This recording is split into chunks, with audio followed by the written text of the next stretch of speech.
Oi, tá gravando? Tô gravando. Olá. Vamos lá. Hoje é dia 30 de janeiro, Thiago. Quinta-feira. E é dia de treinar ombro. Bem. Eu sempre tento trazer conteúdo aqui, falar um pouco mais, assim, para um público leigo que acaba me acompanhando por ter interesse nas coisas que eu falo, nos assuntos que eu trago aqui. Mas hoje vai ser um pouquinho diferente. Eu vou falar para um público mais específico e de algumas coisas mais específicas. Para quem ainda não sabe, eu tenho uma mentoria para médicos. E essa mentoria aí está entrando agora no seu 5º ano. E nesses 5 anos, cara, eu fiz muita coisa e deixei de fazer muita coisa também a respeito da mentoria. E a gente definiu, eu e a minha equipe, fazermos eventos presenciais. Então esse ano eu estou trazendo 4 eventos presenciais para quem é meu mentorado. A gente fez um meio que evento piloto no ano passado, deu super certo e daí a gente vai investir nisso. Então eu vou fazer um evento em março, final de março, 28 e 29, um evento em junho, 20 e 21 de junho, um evento em setembro, que se eu não me engano é 12 e 13 de setembro, e um evento no final de novembro.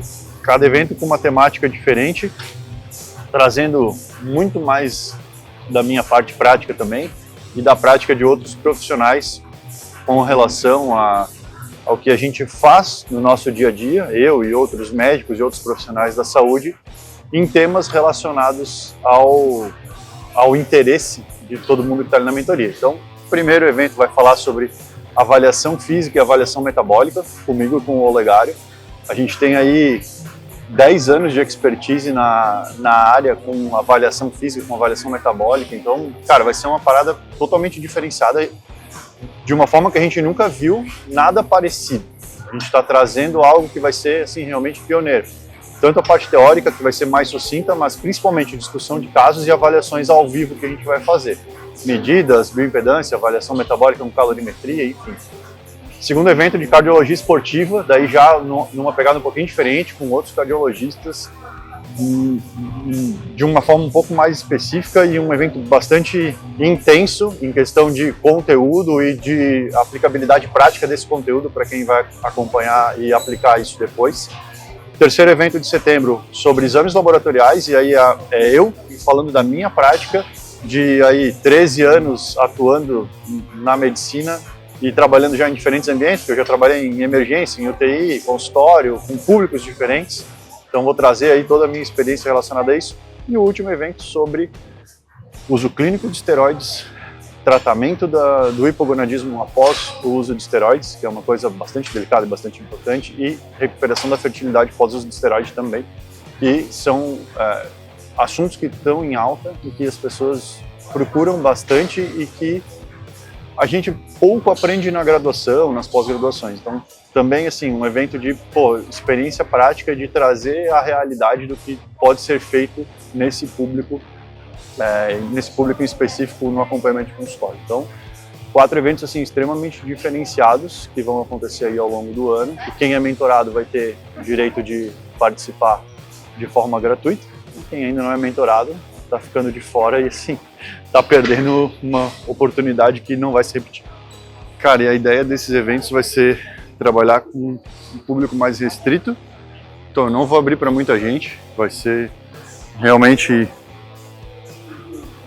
uma parada mais intimista para ter essa oportunidade de networking, de troca de ideias, que foi a forma como a gente fez o evento de novembro de 2024.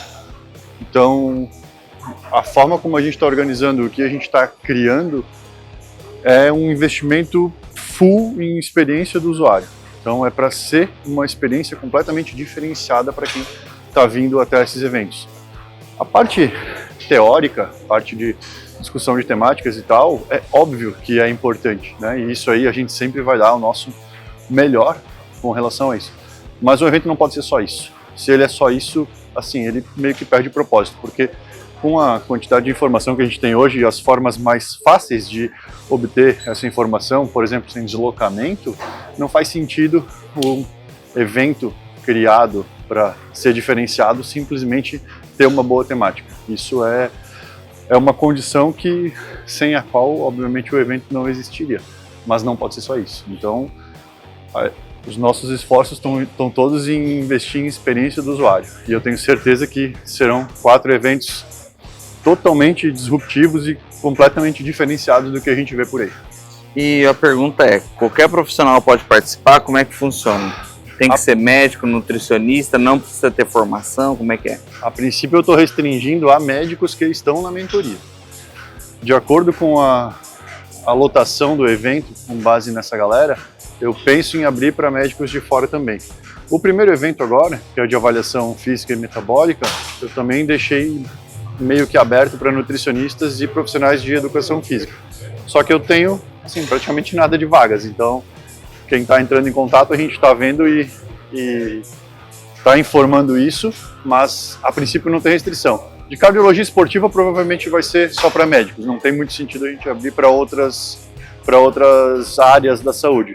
De exame laboratorial eu penso em abrir sim para outras áreas da saúde também. E por fim, o último evento, que é mais associado a terapêuticas relacionadas ao uso de esteroide, eu vou restringir só para médico também.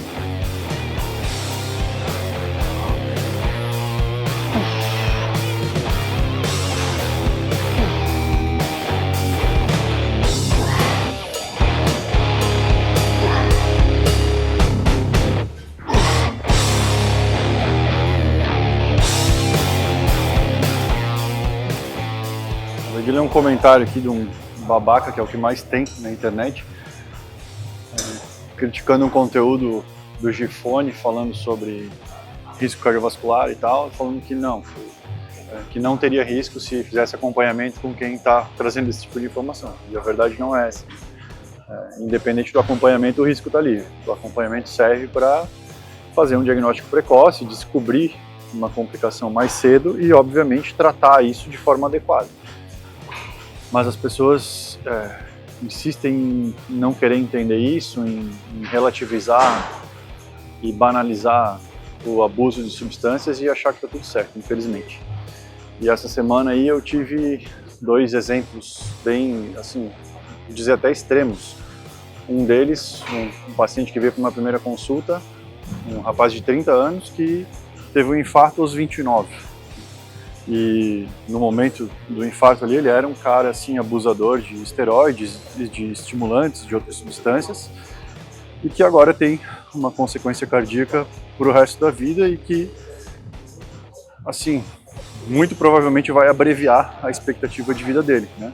Tem uma imagem cardíaca ruim, uma área inativa ali do coração por conta do infarto, mas além disso, como ele não parou de usar esteroide, e ele manteve usando esteroide no pós-infarto, mesmo com o tratamento que ele está fazendo pós-infarto, com as medicações para colesterol, medicação para o coração, medicação para controlar a pressão arterial, a função cardíaca dele piorou ao longo de 8 meses, porque ele não parou de usar esteroide.